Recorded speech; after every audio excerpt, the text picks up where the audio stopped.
हम लोग स्टार्ट करते हैं अपनी आज की वीडियो को। हमारा एपिसोड स्टार्ट होते ही सबसे पहले हम देखते हैं टियानोवा एम्पायर की आर्मी को, जहाँ पर एम्परर शुई बांग और एल्डर वेनम की प्रोटेक्टिव बॉडी पर अटैक तो होता है, मगर इन सब को इस बात का पता ही नहीं चलता कि ये अटैक कहाँ से हुआ है। जिसके साथ ही यहाँ पर एल्डर वेनम अपीयर होते हैं और आते ही एम्परर शुई बांग से कहते हैं अभी अभी जो अटैक हम सब पर हुआ है वो एक एरो अटैक था, जिसे देखते ही जनरल गीलोंग सारी आर्मी को ये कमांड करता है कि सारे सोल्जर्स एक साथ मिलकर एम्परर शुई बांग की जान बचाने के लिए इकट्ठे हो जाएं। और इसी के साथ ही यहाँ पर मौजूद साइट्स पर सारे सोल्जर्स अपनी न्यू फॉर्मेशन को क्रिएट कर लेते हैं और एम्परर को प्रोटेक्ट करना स्टार्ट कर देते हैं। जिसके साथ ही मास्टर कहते हैं ये शेपलेस एरोस हैं, जो कि वुहान एम्पायर के एल्डर हाल के 5th एल्डर मास्टर गुआंगलिंग की स्पिरिट पावर से हैं। और इसी के साथ ही हम देखते हैं वुहान हाल के 5th एल्डर मास्टर गुआंगलिंग को, जो कि मास्टर कम और बच्चा ज्यादा लग रहा होता है और इसे देखने से इसके जेंडर का पता भी नहीं चल रहा होता।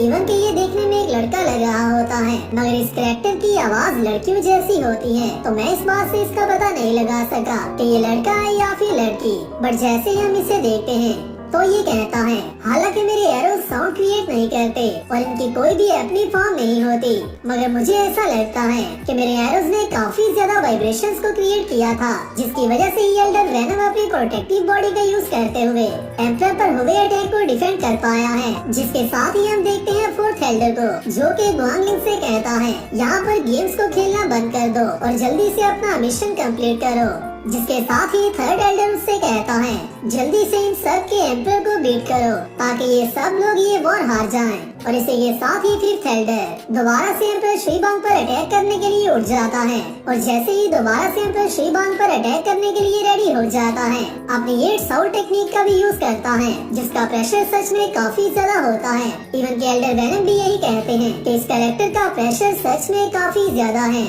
और इसी के साथ ही हम देखते हैं टियानोवा एम्पायर के सोल्जर्स पर अपनी 8 साउंड टेक्निक से अटैक करता है, जिसका नाम फ्रीजिंग होता है। और जैसे ही ये टेक्निक एम्परर शुई बांग की सवारी के साथ आकर टकराती है तो ये सारा थ्रोन ही फ्रीज हो जाता है और इसकी साइड्स पर मौजूद सारी स्पेस भी फ्रीज हो जाती है। इवन के एल्डर वेनम की प्रोटेक्टिव बॉडी भी इससे काफी ज्यादा अफेक्ट होती है, मगर एल्डर वेनम अपनी स्पीड का यूज करते हुए एम्परर शुई बांग और उनके चीफ को यहाँ से लेकर जाने में कामयाब हो जाते हैं। और जैसे ही वो इन दोनों को बचा लेते हैं, उसी के साथ ही कहते हैं हमारे पास सभी के लिए यहाँ पर भागने की सबसे अच्छी अपॉर्चुनिटी मौजूद है, तो जल्दी से एम्परर को यहाँ से सेफली वापस ले जाओ। और मुझे तो यही समझ नहीं आ रही कि इतने छोटे से लड़के के पास इतनी ज्यादा टेरिफाइंग पावर कैसे हो सकती है। जिसके साथ ही मास्टर इन दोनों को ये बताते हैं कि आप दोनों को 5th एल्डर की लुक्स काफी ज्यादा फुल कर रही है, तो मैं आप दोनों को बताता चलूं उसकी एज 90 ईयर्स से ज्यादा है, चाहे फिर उसकी लुक्स कैसे ही क्यों ना हो। और इसी के साथ ही मास्टर एम्परर शुई बांग और बाकी के सारे इम्पोर्टेंट सोल्जर्स भी वहाँ से भागने लगते हैं। जिसके साथ ही 5th एल्डर कहता है पहले तो मैं तुम सबको भागने का मौका दूंगा और उसके बाद मैं तुम सबका शिकार करूंगा। जिसके साथ ही हम आते हैं दाई मुबाई और बाकी के सारे शेक डेविल्स के व्यूज पर, जो सब लोग अपने साथ टियानोवा एम्पायर की आर्मी को लीड करते हुए वापिस अपनी आर्मी के पास जा रहे होते हैं। मगर उसी के साथ ही इन सब के सामने भी वुहान एम्पायर की रेनफोर्समेंट आ जाती है और आते ही इन सब को रोकने की कोशिश करने लगती हैं। मगर उसी के साथ ही दाई मुबाई और बाकी के सारे शेक डेविल्स इन सब के साथ बहुत ही इजीली फाइट करते हुए इन्हें डिफीट करने लगते हैं। और यहाँ पर दाई मुबाई भी बहुत ही अच्छी परफॉर्मेंस दे रहा होता है। इवन के दाई मुबाई की पावर के मुताबिक अभी तक हमें उसकी अमेजिंग फाइट देखने को नहीं मिली, मगर फिर भी दाई मुबाई काफी अच्छा परफॉर्म कर रहा होता है। और मैं आप सबको बताता चलूं दाई मुबाई की फिजिकल स्ट्रेंथ तांग सेन से अभी भी ज्यादा है और दाई मुबाई की स्पिरिट पावर भी झप के एक टाइगर की है, तो ये डेफिनेटली दाई मुबाई की फिजिकल एबिलिटीज में उसकी काफी ज्यादा हेल्प करती है। तो जैसे ही अपने एनिमीज को डिफीट कर लेता है, उसी के साथ ही दाई मुबाई शाओ से कहता है मास्टर कियान चुन और डीमन मास्टर दोनों ही काफी ज्यादा स्ट्रॉन्ग बेस की स्पिरिट पावर पर रिलाई करते हैं, लेकिन अगर बात की जाए ओवरऑल फाइट की तो तांग सेन के पास हर तरह से ही उनसे काफी ज्यादा पावरफुल एबिलिटीज और काफी ज्यादा पावरफुल साउंड बोन्स मौजूद हैं। तो अभी तक ये फाइनल नहीं हुआ कि तांग सेन उनसे ये मैच हारने वाला है या फिर जीतने वाला है, तो फिर हमें जल्दी से यहाँ से जाकर वुहान एम्पायर की आई हुई रेनफोर्समेंट्स को भी डिफीट करना होगा और उसी के साथ ही साथ अपनी आर्मी के पास अपने जो सोल्जर्स को वापस लेकर जाना होगा। और जैसे ही हम लोग ये सब कर लेंगे तो उसके बाद ही तांग सेन को अपनी फाइट पर फोकस करने का चांस मिलेगा, जिसके साथ ही शाओ मान जाती है। और उसी के साथ ही यहाँ पर जैसे ही दोबारा से वुहान एम्पायर के सोल्जर्स अपीयर होते हैं तो उसी के साथ ही शाओ उन सबको अकेले हैंडल करना स्टार्ट कर देती है और उसी के साथ ही कहती है मेरे पास इस सब को हैंडल करने का अपना तरीका मौजूद है। और इसी के साथ ही शाओ वुहान एम्पायर के सारे सोल्जर्स पर दोबारा से नीडल बॉल अटैक कर देती है, जिसका real name deadly spirit chasing ball होता है। और जैसे ही शाओ इसे यूज करती है तो यहाँ पर मौजूद सारे सोल्जर्स नीडल्स के अटैक से इंश्योर हो जाते हैं, जिसके साथ ही दाइमुबाई कहता है यहाँ पर इवन के काफी ज्यादा ऐसे एनिमीज मौजूद हैं जिनकी एबिलिटीज के बारे में हमें अभी भी नहीं पता, मगर तांग सेन ने जो वेपन हमें दिया था उसका फायदा हमें यही हुआ है कि हम लोग किसी वक्त भी टेबल्स को टर्न कर सकते हैं। जिसके साथ ही दाइमुबाई इन सब को ऑर्डर करता है हम सब लोग यहाँ से निकल रहे हैं, जबकि यहाँ पर 3 ब्रिजेस मौजूद हैं, तो हम सब लोग टीम्स के रूप में यहाँ से निकलेंगे। ऑस्कर और मैं मेन ब्रिज से यहाँ से जाएंगे। शाओ और माहुंग जुन एक साथ एक टीम को लीड करेंगे और जुजुचिंग और रोंगरोंग दोनों एक साथ अपनी टीम को लेकर यहाँ से जाएंगे। और हम सबको अपना ख्याल रखना होगा। जो कहते ही ये लोग अपने साथ आर्मी को लेकर बाहर आ जाते हैं और इसी के साथ ही हम आते हैं प्रशुई बांध के व्यू पर, जो कि यहाँ से जितना जल्दी हो सके रिट्रीट कर रहा होता है। जिसके साथ ही मास्टर कहते हैं ये वुहान एम्पायर का आपके अगेंस्ट काफी ज्यादा सोचा समझा प्लान है। उन्होंने सबसे पहले तांग सेन को घेरा है और इसी के साथ ही साथ एल्डर स्वॉर्ड और एल्डर बोन को भी घेर लिया है और सबसे एंड पर उन्होंने सारे शेक डेवल्स को भी हम सब से दूर कर दिया है। और जहाँ तक मुझे लगता है अभी के लिए उन सब का निशाना सिर्फ आप हो, तो हमारे एम्पर को हमें सबसे पहले सेव करना होगा, क्योंकि आपके बिना हम लोग इस वॉर में कंट्रीब्यूट ही नहीं कर सकते। और इसी के साथ ही हम देखते हैं फिफ्थ एल्डर को, जो कि इन सारे सोल्जर्स पर दोबारा से अटैक करने लगता है और इसी के साथ ही कहता है हमारी हंटिंग गेम स्टार्ट हो चुकी है। जिसके साथ ही मास्टर दोबारा से कहते हैं हालांकि ये प्लान काफी ज्यादा अमेजिंग है, मगर इन्होंने भी अपनी साइड काफी ज्यादा डेंजर उठाया है। मुझे ऐसा लगता है कि अभी भी इनके पास कोई इतना ज्यादा पावरफुल कैरेक्टर मौजूद है जो कि इन सब की बैक पर बैठकर इन सब को ऑर्डर दे रहा है और यहीं पर वॉर ग्राउंड्स में मौजूद है और जैसे चाहे वॉर की सिचुएशन को उसी तरह से चेंज करता जा रहा है। जिसके साथ ही हम देखते हैं वुहान हाल का फिफ्थ एल्डर यांडुओ एम्पायर की भाग रही आर्मी पर अटैक कर देता है, जिसे देखते ही मास्टर उन सब को वॉर्न करने की कोशिश तो करते हैं, मगर इन लोगों के लिए काफी ज्यादा देर हो चुकी होती है। और इसी के साथ ही यांडुओ एम्पायर के काफी ज्यादा सोल्जर्स को इसमें हैवी लॉस होता है, मगर इसी के साथ ही जनरल गीलोंग फिफ्थ एल्डर को रोकने की कोशिश करता है और एम्परर शुई बांग से कहता है आप जल्दी से यहाँ से जाओ और मैं इसे होल्ड कर रखता हूँ। जिसके साथ ही जनरल गीलोंग अपनी साउथ टेक्निक का यूज करते हुए कहता है अगर तुम सब लोग इतने ही ज्यादा पावरफुल हो तो आज मुझे भी तुम्हारी पावर को देखने दो। और इसी के साथ ही जनरल गीलोंग अपनी 8 स्पिरिट टेक्निक रैथफुल गेज का यूज करता है, जिसके साथ ही यहाँ पर हमें बहुत ही बड़ा ड्रैगन देखने को मिलता है, जो कि देखने से तो काफी ज्यादा अमेजिंग लग रहा होता है। मगर उसी के साथ ही फिफ्थ एल्डर उससे कहता है तुम सिर्फ एक 80+ लेवल के साउल मास्टर हो और तुम्हें क्या लगता है कि तुम मुझे रोक सकते हो। जिसके साथ ही फिफ्थ एल्डर उसकी इस टेक्निक को बहुत ही इजीली डिफीट कर देता है और यहाँ पर जनरल गीलोंग को डिफीट करने के लिए फिफ्थ एल्डर किसी साउल टेक्निक का यूज भी नहीं करता, मगर जैसे ही वो एम्परर शुई बांग के पीछे जाने लगता है और दोबारा से उन पर अटैक करने लगता है,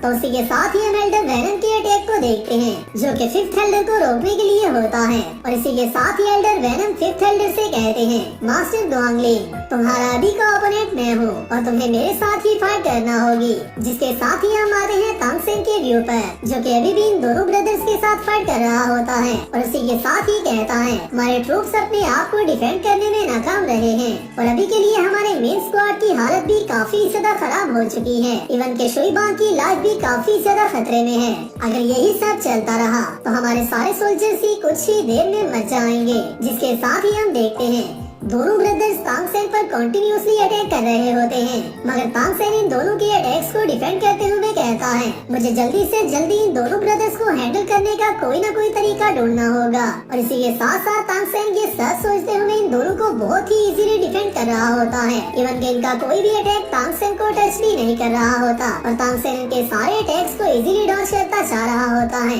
मगर जैसे ही ये लोग तांग सेन को थोड़ा सा बैक पुश करते हैं, उसी के साथ ही थर्ड एल्डर इन दोनों से कहता है तुम लोगों को इस मर्तबा तांग सेन को हर हाल में किल करना होगा और अगर तुम लोग ऐसा नहीं करते तो तुम्हें हमारे हाल ऑफ एल्डर्स में वापस आने की कोई भी जरूरत हिम्मत नहीं है, जो सुनते ही 6 और 7th एल्डर और भी गुस्सा हो जाते हैं और उन्हें अपने ऊपर और भी कॉन्फिडेंस आ जाता है। जिसके साथ ही 7th एल्डर कहता है, तांग सेन तुम काफी ज्यादा अमेजिंग हो, मगर तुम्हारे लिए ये बात काफी ज्यादा अफसोस की बात है कि आज के दिन तुम मरने वाले हो। और इसी के साथ ही हम देखते हैं 6th एल्डर अपनी काफी ज्यादा पावरफुल टेक्निक को यूज करता है, जिसे देखते ही 7th एल्डर भी अपनी 8th spirit technique demon slaying dragon circle को यूज करता है, जो कि दिखने में सच में काफी ज्यादा पावरफुल टेक्निक लग रही होती है। और as a 96 level grand soul land master ये टेक्निक अपने आप में ही काफी ज्यादा अमेजिंग होती है। और जबकि इसमें से रेड कलर का ड्रैगन बाहर आ रहा होता है, तो यहाँ पर मौजूद अभी की सिचुएशन को वो काफी ज्यादा अमेजिंग टच दे रहा होता है।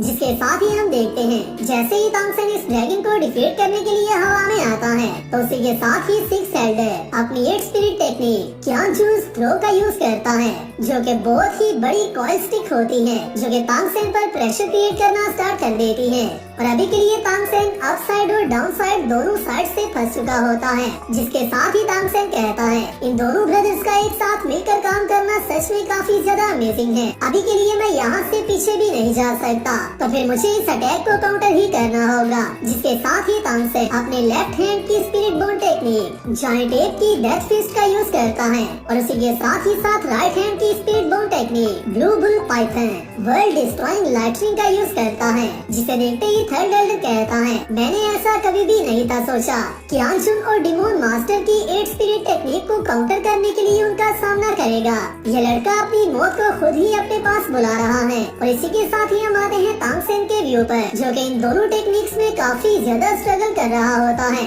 और तांग सेन को सच में यहाँ पर काफी ज्यादा स्ट्रगल करना पड़ती है, क्योंकि ये दोनों 96 प्लस लेवल के ग्रैंड सोल लैंड मास्टर्स हैं। और इसी के साथ ही साथ तांग सेन ने अपनी विविधों के साथ फाइट में भी काफी सोल पावर को यूज कर लिया होता है। जिसके साथ ही तांग सेन कहता है, मेरी स्पिरिट पावर कुछ ही देर में खत्म होने वाली है, मैं इससे ज्यादा और इन दोनों ब्रदर्स को हैंडल नहीं कर सकता। मगर उसी के साथ ही तांग सेन को दामिंग और अर्मिंग टाइटन चाइल्ड ए और ब्लू बुल पाइथन की स्पिरिट्स पुश ओवर करती हैं। और उसी के साथ ही तांग सेन कहता है, जो लोग हमें प्यारे हैं उनको प्रोटेक्ट करने के लिए। जिसके साथ ही तांग सेन की स्पिरिट काफी ज्यादा राइज करती है। और इसी के साथ ही साथ दामिंग और अर्मिंग दोनों की स्पिरिट्स दोबारा से एक दफा तांग सेन की हेल्प करने के लिए यहाँ पर आ जाती हैं। जिसके साथ ही तांग सेन अपनी स्पिरिट पावर का यूज करते हुए अपनी प्रोटेक्टिव बॉडी की मदद से इन दोनों को काफी ज्यादा दूर गिराता है। और ये दोनों इस सारी फाइट में काफी बुरे तरीके से इंजोर हो जाते हैं, जिसे देखते ही एल्डर स्वॉर्ड कहते हैं। हालांकि ये दोनों तांग सेन को लेकर काफी ज्यादा डेंजरस स्टेट में जा चुके थे,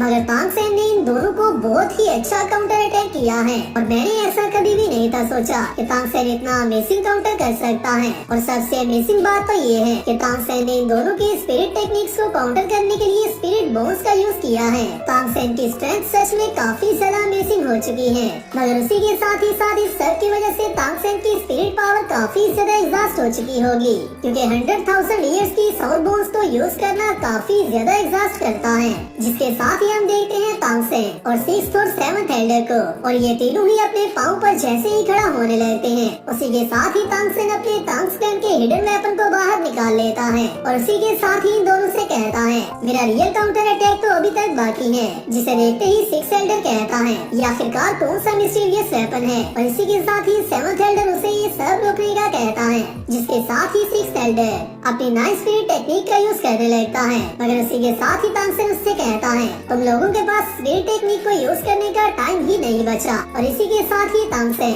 स्टॉम्पियर ब्लॉसम नीडल का यूज कर देता है, जो कि तांग सेन का भी सबसे ज्यादा पावरफुल वेपन है। और इसे यूज करते ही तांग सेन कहता है, ये वेपन हर हाल में अपने टारगेट को हिट करता है और अपने सबसे पावरफुल अटैक के साथ उसे हिट करता है। जिसके साथ ही हम देखते हैं जैसे ही तांग सेन इस अटैक का यूज कर लेता है, उसी के साथ ही इसमें से काफी ज्यादा नीडल्स बाहर आ जाती हैं। और इसी के साथ ही तांग सेन कहता है, सीनियर लू गाओ ने पियर ब्लॉसम स्टॉर्म नीडल को फिनिश करने के लिए अपनी लाइफ तक को रिस्क पर लगा दिया था, तो फिर आज के दिन में उनके किए हुए इस सब काम को जाया नहीं जाने देने वाला वुहान एम्पायर अच्छे से अपनी बर्बादी को देखो। और इसी के साथ ही हम देखते हैं जैसे ही तांग सेन की ये नीडल्स जाकर दोनों एल्डर से टकराती हैं, तो वो दोनों काफी ज्यादा इंश्योर हो जाते हैं और इवन के वो दोनों अभी के लिए बैक फाइट करने के काबिल भी नहीं रहते और इन्हें डॉज करने का टाइम तो वैसे ही उन दोनों के पास नहीं होता, मगर वो लोग इसे काउंटर भी नहीं कर पाते। जिसके साथ ही तांग सेन कहता है, ये तांग्स क्लैन का अभी तक का सबसे ज्यादा अमेजिंग वेपन है,